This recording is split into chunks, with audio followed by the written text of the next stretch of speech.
guys, for today's video, Hello guys. ano namin yung binili namin kahapon na mga Natali sa ano? sabok. Sa buhok. Yung binili namin ay worth 58 pesos. Sa worth 58 pesos, ganito na siya kadami. Yan guys. Isang balot na siya guys. Yan. Meron tayong mga light color. Kahit na color. At marami na siyang kulay na iba-iba. At simple lang yung design niya. Ganyan. Hindi sa design mo.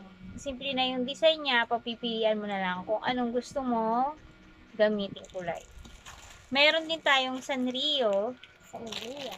Sanrio yan. Sanrio na maliliit. Ano lang siya guys. Maninipis lang yung style ng Sanrio niya. Yan. Maninipis lang yung style ng Sanrio na to. Sunod, may Sanrio naman tayo na makakapal. Yan. Sa makakapal guys, ang dami na nyo. Pwedeng kung gusto mo sa buhok mo, kaya sa buhok ng anak mo, makakapal yung buhok mo. Ito yung magandang gamitin na Sanrio. Yan. Sunod, meron din kaming nabiling mga iba't ibang kulay na malambot na tali, may design siya. Yan. Iba-ibang color din siya, pero may design. Ito naman, light color, pero wala siyang design sa gilid na line na white. Unlike dito, plain lang talaga siya na iba-ibang kulay. Ito, may design yung iba't ibang kulay niya. Yan. Meron din tayo, kung gusto mo naman na medyo, mas kakaibang design ng panali ng buhok. At kikay na kikay talaga to guys. Tapos manipis lang din siya yung tali niya. Manipis na tali lang siya. Yan, meron tayo dito yung ganitong style. Yan, ang cute, diba? Pag nag-back to school na yung mga bata, magandang maganda siya, diba? Ayan, pag nag-back to school na sila guys.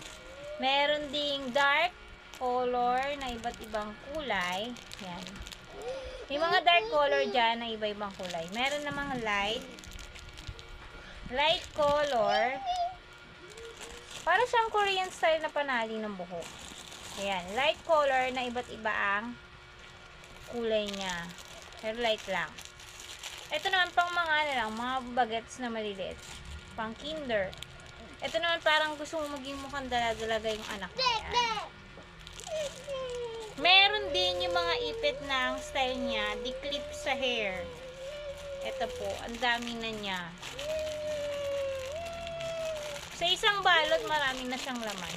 So, worth 58 pesos to, kaysa bumili ka ng tingi sa palengke. Ayan. Ito siya, ayan. Ang ating clip dito sa ating hair. Yan. Bagay na bagay pang ipit sa iyong buhok pag ito ay nalalaglag. Di ba ang ganda niya guys? So ngayon, for today's video, ang gagawin natin, tatalian ko ang aking bulinggit sa aking bagong tali at bagong bili kong ipit. Meron din tayong style ng tali na ganito siya mga flowers na maliliit. Kung gusto mong istylan yung buhok ng anak mo, ayan. Pwedeng mong istylan yung buhok ng bata. Yan, using this small clip. So guys, ngayon ang gagawin natin, tatalian natin si aking baby girl ng hairstyle ng buhok. O, dali. Ayan. Ito po ang ating sample na chikiting. Suklayin na po natin ng kanyang buhok. So, first sample ng ng panali sa buhok. Ito, try natin to. Yan, iba-ibang kulay na po siya, guys. Ayan, ang cute. Ay, nahulog. So, ito try natin. So, depende sa style na gusto niyo po. Ako gusto ko yung style ng buhok ng bata, ganito eh. So, ganyan muna. Yan. Ganito, yellow, blue,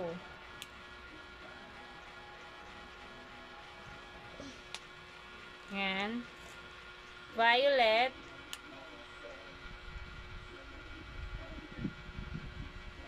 Pwede mo siyang gawing style ng headband eh. Kung ano, pwede.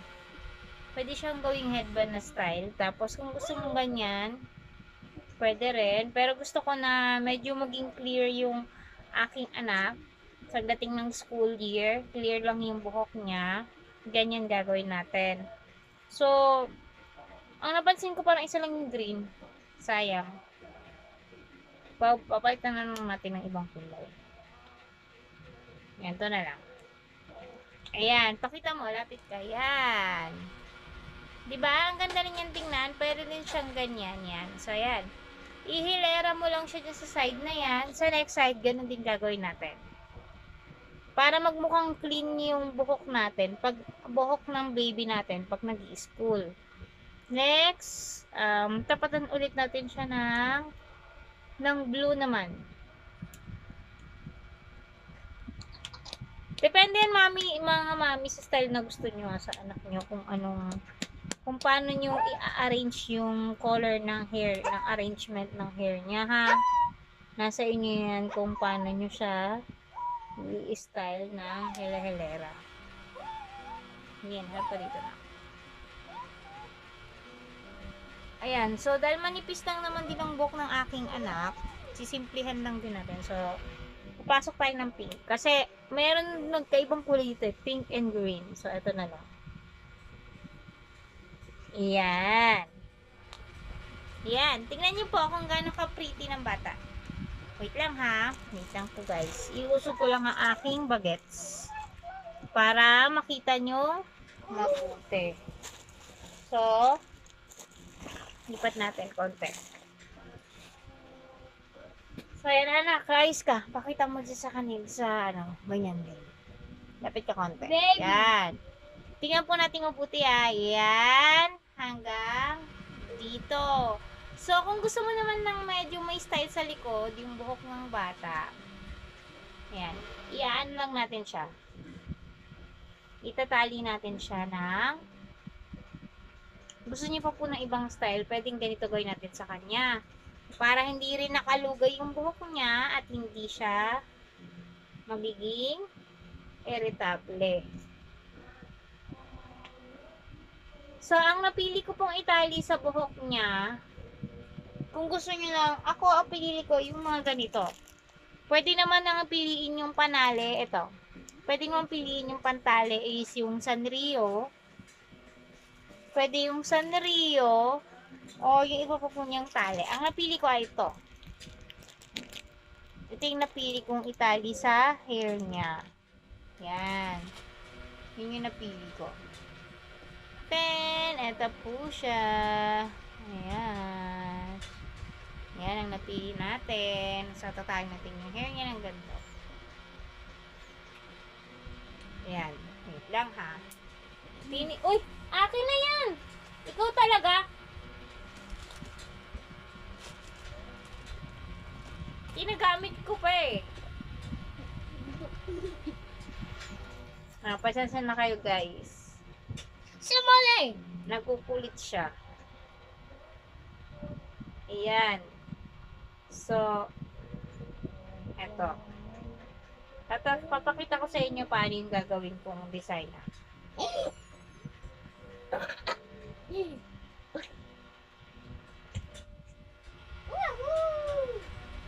Ayos ka na. Nahirapan ako. Bumabagsak ito.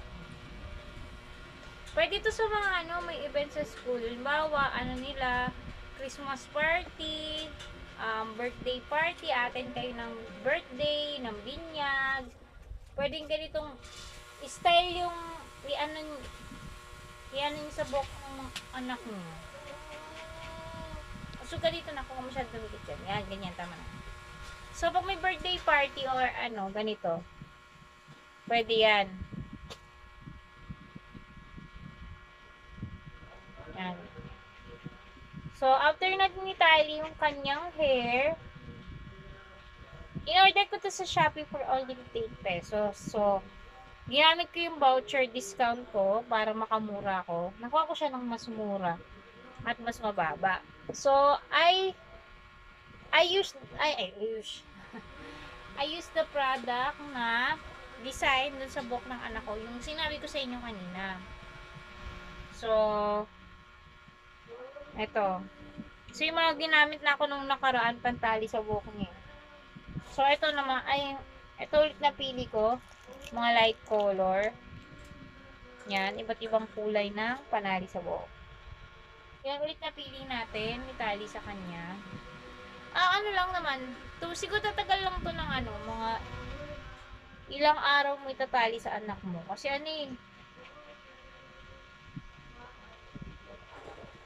nagki-fade din naman to siya. Kada itatali mo. Pwede mo siyang, kayo na sa inyo guys kung gusto nyo itirintas yung bahok ni bagets o pwede rin naman na wag na. Kasi minsan nakaka-curly din kasi ng hair pag kinukulot tinitirintas kukulot yung buhok din ng bata pagka tinanggal mo na yung tali.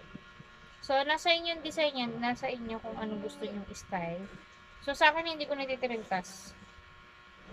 Diretso ko nang naitali ng panali sa buhok. Yan. Papakita ko sa inyo yung nandito sa likod ng ginagawa ko. Tatapusin ko muna tong pandali sa buhok niya.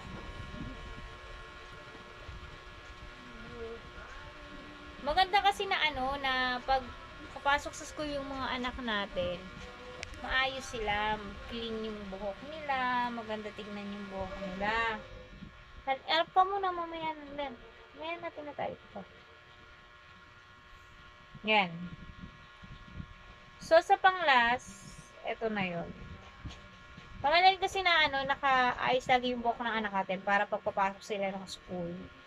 Hindi sila irritable. Nakakairita kaya pagka yung buhok mo nakalugay, nakasayad sa mukha mo.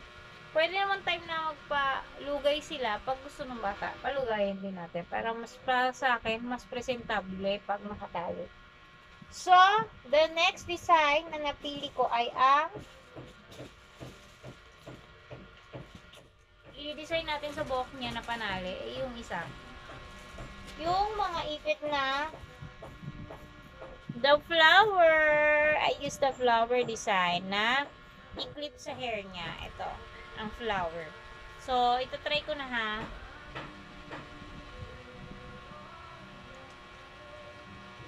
Nasa inyo pa rin ang style kung anong gusto nyong gawin. Kung paano nyo siya pagagandahin. Magmukhang elegant yung hair ng buhok ng anak natin. Siyempre, di ba maganda rin naman yung mukhang elegante yung buhok ng bata, di ba? Kikay-kikay mo sila habang bata pa. Kasi pag lumaki, ayaw na nila ng hindi na yung papatali ng mga ganito mamimili na sila ng style na gusto nila. Ay mama, ayoko ng ganyan. Gusto ko simple lang. Gusto ko ganito lang style ko. Yan. So, habang mali pa si Bagets, maganda na sana kung mas madaming ganito. Kaso ito lang ang binigay ni sa akin na style ng So, ayan. Papakita ko sa inyo guys ha.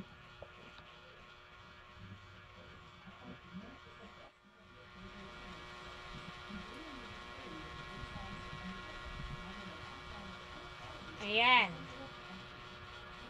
So, ipapakita na natin yung finish na ginawa kong tali sa buhok ng aking anak, guys. Sige na anak, tumalikod ka na. Pakita mo sa kanila yung ginawa nating style. Ayan! Ayan po. Sige, talikod ka pa. Talikod. Yan, ito po yung ginawa kong yung style. Talikod ka pa doon, ganyan. Ganyan. O, yan. Ayan po yung ginawa kong tali sa anak ko. Yan. Yan, ganyan. Yan. Diba? Yan. Nilagyan ko ng yan yung kinaganda ng may flower. Yan. Pak! Ito yung kanyang likod. Yan. Yan ang finished product ko. Diba ba? Taray! Yan yung ginawa kong tali sa anak ko. Yan. Diba? Yan yung sa, likod. Ang ganda, diba? Okay, pakita mo yung front. Ito yung po yung sa harapan. Yan. Ginawa nating style ng headband. Yung front ng hair niya. Yan. Ang pretty na. Yan. Ginawa nating headband style. Pati ang kabila. Yan. O, diba? Clean na si baby. Hi! Say hi ka. Paano mo pa cute yan? Pakit ka sa camera. Ganon. Yan. Pretty na ng ating anak. So guys, support nyo na po ang kanil sa Shopee. Makikita nyo po ito sa Shopee. More to choose. Ang dami po pong iba't ibang klaseng design na pwede po pilihan. So, napakaganda. Yan. So elegant ng kanilang mga tali. Worth it ang 58 pesos mo. Okay ang quality and you can enjoy all the products na nakuha mo. So guys, ito na po nag-end ang aming vlog. Thank you so much. Bye-bye!